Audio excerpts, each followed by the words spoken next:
और negative energy भी अंदर प्रवेश होती है। इसलिए भगवान के चरणों की महत्ता इसलिए बताई गई है, और हमारे घर परिवार समाज में भी यही परंपरा है कि आप लोगों के लिए कहा जाता है कि बड़ों के पैर छुओ। क्यों? क्योंकि हम बड़ों के पैर छुएंगे तो वो एनर्जी हमारे लिए प्राप्त होगी। संपूर्ण शरीर की एनर्जी जो है हमारे एक ऐसे स्थान से प्रभावित होती है, ऐसे स्थान से जाती है, जितनी बीमारियां भी होती हैं वो हमारे हाथ और पैर के नाखूनों से ही निकल जाती हैं। जिनके नाखून गंदे होंगे नियम से उनके शरीर में बीमारियां होंगी।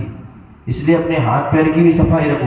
यहाँ धार्मिक दृष्टि से तो है ही कि धार्मिक दृष्टि से भगवान के चरणों को, क्योंकि चरण कमल जो हैं, पैर उनके इतने पवित्र होते हैं, उनके चरण इतने पवित्र होते हैं कि इन चरणों के माध्यम से उनने असंख्यात जीवों की रक्षा की है इन पैरों के माध्यम से।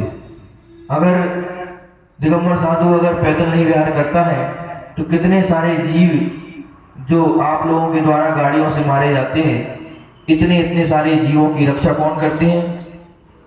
दिगंबर साधु।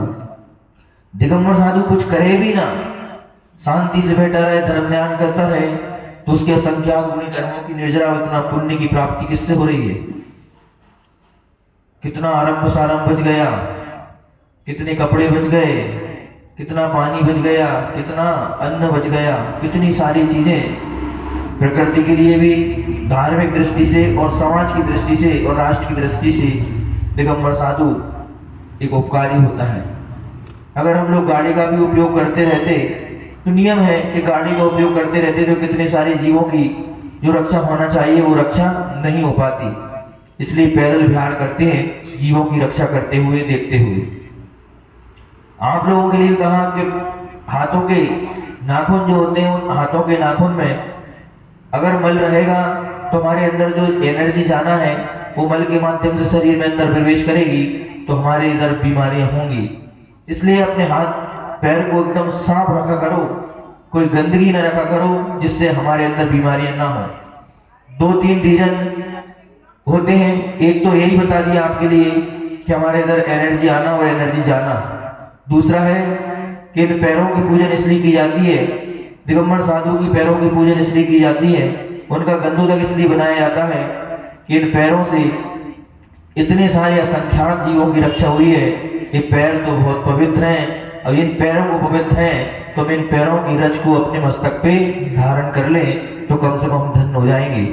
यहाँ पर भी यही कह रहे हैं भगवान, अगर चरण कमलों की भक्ति का यदि कुछ भी फल मुझको प्राप्त हो तो मैं भवों में, भवांतर में मैं आपका ही, आप ही मेरे कौन बने? स्वामी बने। इसका मतलब क्या है? इसका मतलब ये है कि भगवान जब मेरा अगर जब तक कल्याण नहीं होता है, हे जिनेन्द्र भगवान आप ही मेरे कौन बने? ठीक, मेरे आप ही स्वामी, यानी आप ही मेरे भगवान बने और मैं आपका दास बनूं। कब तक की बात चल रही है? जब तक हमारा कल्याण ना हो। कल्याण हो जाए तो, क्योंकि अपन पहले कह के आए कि जैन दर्शन में जिन पूजन क्यों की जाती है? क्योंकि स्वयं जिन बनने के लिए जिन पूजन की जाती है। जब तक हमारा कल्याण ना हो भगवान आप ही मेरे स्वामी बनते रहे, और मैं आपसे कुछ भी नहीं चाहते। इसलिए हमारे लिए भगवान की चरण कमलों की पूजन करना चाहिए, बहुत महत्वपूर्ण है। तो चरण कमलों का मतलब क्या हुआ?